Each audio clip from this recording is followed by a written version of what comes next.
नमस्कार साथियों। जैसा कहा जाता है कि मनुष्य जैसा कर्म करता है उसका प्रतिफल उसको वैसा ही मिलता है। साथियों, जैसा कि सभी जानते हैं कि जैसी करनी वैसी भरनी। आज ऐसी ही मैं आपको एक सच्ची घटना के बारे में बताता हूँ। एक जगह एक गरीब ब्राह्मण अपनी पत्नी के साथ रहता था। एक दिन ब्राह्मण गांव जा रहा था, तभी उसे रास्ते में एक ऐसी चिड़िया दिखाई दी जो एक रोहू मछली को पकड़कर खेत में खाने की तैयारी कर रही थी। ब्राह्मण ने चिड़िया की चोंच से मछली छीन ली। मुंह का आहार छिन जाने पर चिड़िया निराश होकर आकाश की तरफ देखते हुए कहा, दूसरे को तकलीफ देना अच्छी बात नहीं है। उस दिन के बाद चिड़िया कामकाज छोड़कर केवल मछली के बारे में सोचती रहती और ब्राह्मण को साथ देते हुए अपने आप से कहती, जिस तरह तूने मुझे निराश किया तू भी उसी तरह एक दिन निराश अवश्य होगा। मछली के बारे में सोचते सोचते चिड़िया सूख कर दुबली हो गई और एक दिन मरकर स्वर्ग चली गई। जबकि ब्राह्मण मछली को घर ले गया और खुशी के साथ मछली को खाया। कुछ दिनों के बाद ब्राह्मण के घर में एक बेटा पैदा हुआ। लड़का देखने में इतना सुंदर था कि जो भी उसे देखता गोद में उठा लेता था। माँ बाप उसे देखकर अपनी भूख प्यास भूल जाते थे। धीरे धीरे लड़का बड़ा हो गया। रूप गुण से भरपूर लड़के को देखकर माँ बाप की खुशी का ठिकाना नहीं था। लड़का इतना प्यारा था कि माँ बाप उस पर अपनी जान छिड़कते थे। लड़का जब एक सुंदर नवयुवक बन गया, तभी विधाता की विडंबना के चलते निष्ठुर काल ने ब्राह्मण और ब्राह्मणी की खुशी छीन ली। अर्थात लड़का जो है स्वर्ग सिधार गया। जिस दिन लड़का मरा उसके बाद से माँ बाप के आंसू रुकने का नाम नहीं ले रहे थे। दोनों ने खाना पीना छोड़ दिया और दिन रात दोनों छाती पीटते हुए अधमरे हो गए।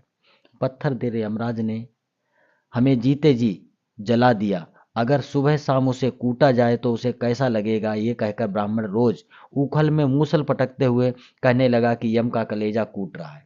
ब्राह्मण को इस तरह रोते झींकते मूसल पटकते हुए देखकर एक रात यम ने सपने में ब्राह्मण से कहा, तुम जो मूसल पटकते हुए लगातार बेटे के लिए रो रहे हो उस बेटे को देख पाओगे। सिर्फ तुम्हें मेरी बात माननी होगी।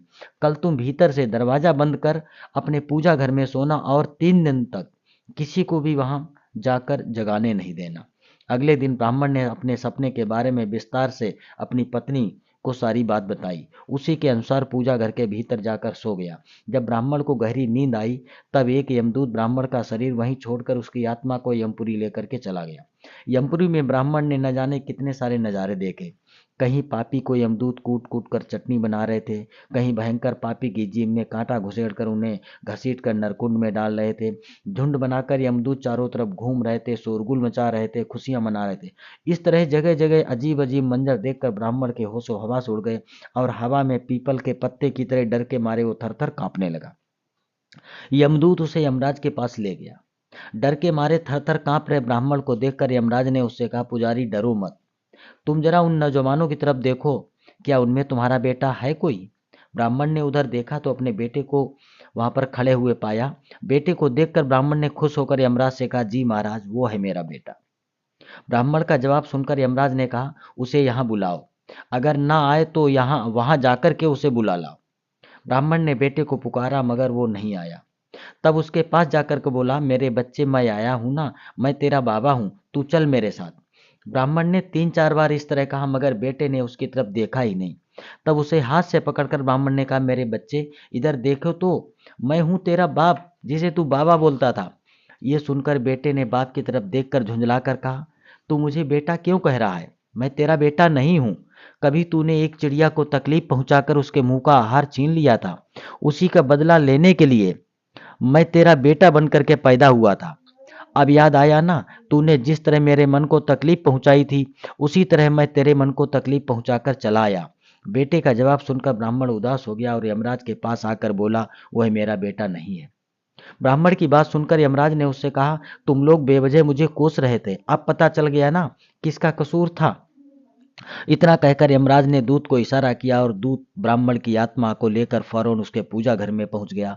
ब्राह्मण के शरीर में उसकी आत्मा डालकर यमदूत चला गया। जागते ही ब्राह्मण ने अपनी पत्नी को अपने सपने की सारी बात बताई और उसके बाद ब्राह्मण ब्रह्मांडी दिवंगत बेटे की याद में आंसू बहाना बंद कर दिया। तो दोस्तों, इसलिए कहा जाता है हमें हर किसी के साथ अच्छा व्यवहार करना चाहिए, कभी भी किसी चीज का लालच नहीं करना चाहिए और अपने स्वार्थ के लिए किसी को भी कष्ट नहीं पहुंचाना चाहिए। धन्यवाद।